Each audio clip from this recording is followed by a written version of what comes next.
अस्सलाम वालेकुम बेटा, आवाज़ आ रही है मेरी? वालेकुम अस्सलाम जी, आ रही है। ठीक है, थोड़ी देर में स्टार्ट करते हैं। मुज़फ़्फ़र भी आ गए ना। चलो स्टार्ट कर लेते हैं, मुज़फ़्फ़र भी आ गया। ठीक है। लास्ट क्लास में हमने बेटा कहाँ से पढ़ा, कहाँ तक पढ़ा था? मिस म्यूटेंट 1 2 3 तक। हाँ, ये पढ़ लिया था, जीन वन, जीन टू और जीन थ्री, ये सारी बातें पढ़ ली थी।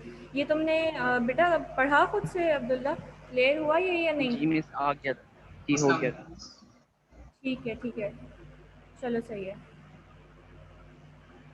अच्छा, अब हमने जीन वन टू थ्री पढ़ लिया था। अब यहाँ से आई गेस हम लोगों ने जो है ना वो पढ़ना है। ठीक है।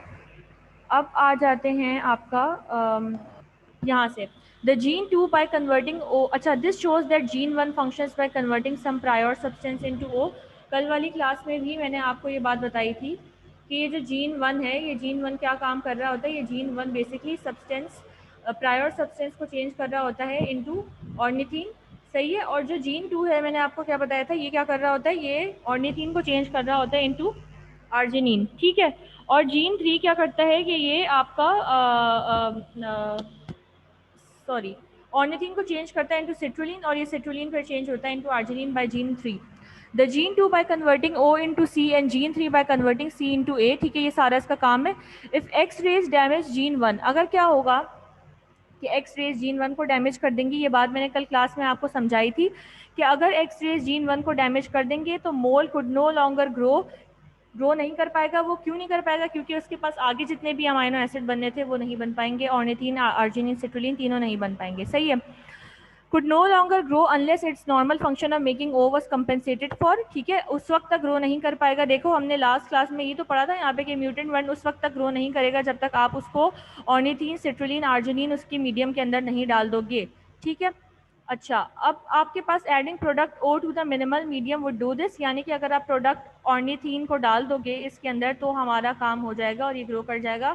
क्योंकि जब आप ऑर्निथीन डालोगे तो सिट्रुलिन भी प्रोड्यूस हो जाएगा, आर्जिनिन भी प्रोड्यूस हो जाएगा। क्यों? क्योंकि जीन टू और जीन थ्री अपनी जगह पर बिल्कुल सही काम कर रहे हैं। ठीक है।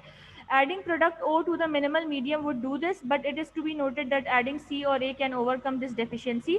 It means that the compound is being supplied in a somewhat more advanced stage of synthesis। ये बहुत अलग मतलब वैसे ही बात एक्स्ट्रा लिखी हुई है।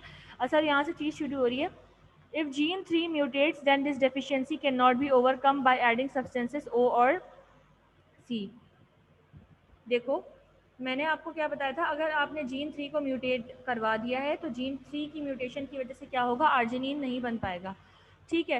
जीन टू अपनी जगह बिल्कुल ठीक है, जीन वन अपनी जगह बिल्कुल ठीक है, मतलब हमारे पास ऑर्निथीन और सिट्रुलिन तो बने हुए हैं। इसीलिए हमें इसको डालने की म्यूटेंट थ्री के अंदर ज़रूरत नहीं है। हमें सिर्फ और सिर्फ क्या चीज़ डालने की ज़रूरत है, हमें सिर्फ और सिर्फ आर्जिनिन डालने की ज़रूरत है ताकि वो म्यूटेंट थ्री ग्रो कर सके। ऑर्निथीन, सिट्रुलिन डालने से कोई फ़र्क नहीं पड़ेगा क्योंकि वो ऑलरेडी मौजूद हैं। सही है। Gene 3 is responsible for converting C to A।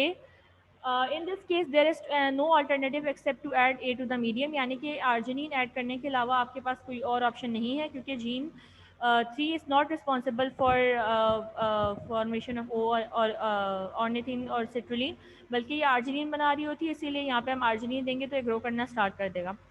The geneticists concluded that genes produce the effects by specifying the structure of enzymes।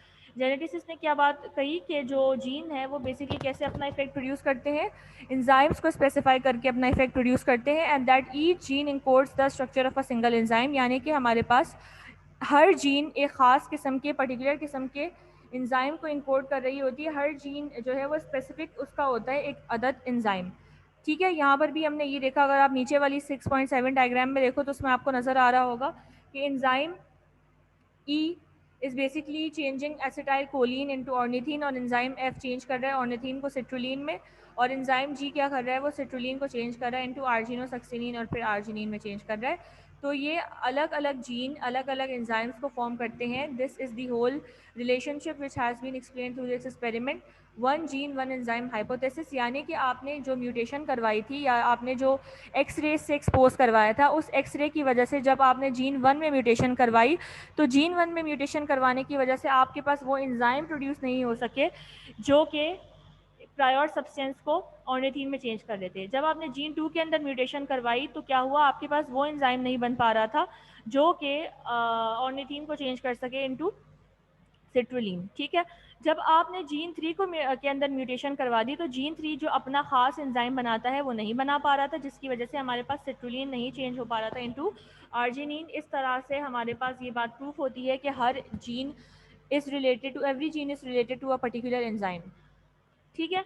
Enzymes are responsible for catalysing the synthesis of all parts of the cell, यानी कि हमारे पास जो enzyme होता है उसका क्या काम होता है, उसका काम होता है कैटेलाइज करना। ये बात तो आपको पता ही है कि एंजाइम का काम एज अ कैटेलिस्ट काम करना होते हैं, और ये हर बॉडी के अंदर जो भी रिएक्शन हो रहा होता है उसको स्पीड अप कर देता है, ठीक है। They mediate the assembly of nucleic acids, क्या क्या काम होते हैं एंजाइम के, कि ये न्यूक्लिक एसिड की असेंबली करवाते हैं, ठीक है। The synthesis of protein, protein formation करवाते हैं, कार्बोहाइड्रेट फॉर्मेशन, फैट और लिपिड्स वगैरह फॉर्म करने में हेल्प करते हैं। From the hair on an head, यानी कि आपके सर के बालों से लेकर आपके जो नेल्स हैं, टो नेल्स हैं, जो पैरों में टो नेल्स हैं, ठीक है, all of them actually represents the product of enzyme directed chemical reaction.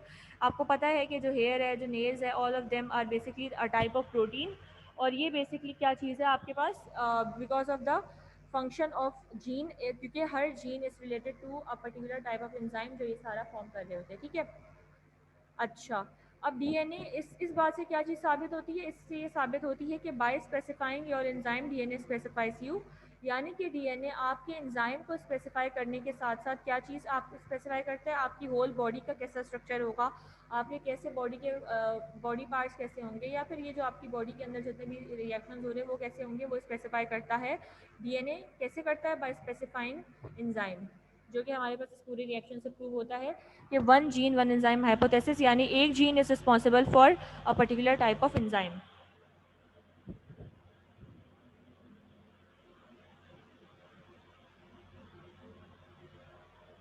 बात क्लियर है बेटा, ये कुछ पूछना तो नहीं है?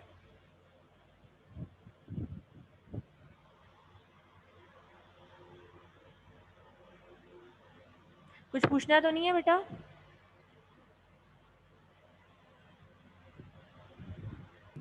नहीं मिस, क्लियर है। ठीक है, अब हम जो नया टॉपिक स्टार्ट करने जा रहे हैं उसका नाम क्या है, उसका नाम है जीन एक्सप्रेशन। अब ये सुन लो कि जीन एक्सप्रेशन क्या होता है। हमारे पास जीन अपने आप को किस तरह से एक्सप्रेस करवाता है, ये पूरा हम इसके अंदर उसकी डिटेल पढ़ेंगे, ठीक है। जीन हमारे पास किस तरह से अपने आप को एक्सप्रेस करवाता है, वो एक्सप्रेस करवाता है bye means of forming the protein. अब हमारे पास जो जीन एक्सप्रेशन है उसके अंदर दो प्रोसेस होते हैं, पहला है ट्रांसक्रिप्शन और दूसरा है ट्रांसलेशन, ठीक है। अब हम यहाँ पे इस चीज़ को पढ़ेंगे तो तुम लोग को शायद इतना ना समझ में आए, लेकिन अभी सिर्फ इतना अपने दिमाग में बिठा लो कि जीन अपने आप को कैसे एक्सप्रेस करता है। अपने आप को जीन एक्सप्रेस करता है बाय फॉर्मिंग दी प्रोटीन, और इसीलिए हम कहते हैं जीन एक्सप्रेशन के अंदर दो पार्ट्स होते हैं, ट्रांसक्रिप्शन और ट्रांसलेशन। कोई भी जीन अपने आप को एक्सप्रेस करती है because of the formation of the proteins या फिर एंजाइम, ठीक है। स्टार्टिंग फ्रॉम हेयर हमारे पास ट्रांसक्रिप्शन है और ट्रांसलेशन, ये दोनों प्रोसेस है, ठीक है। अच्छा,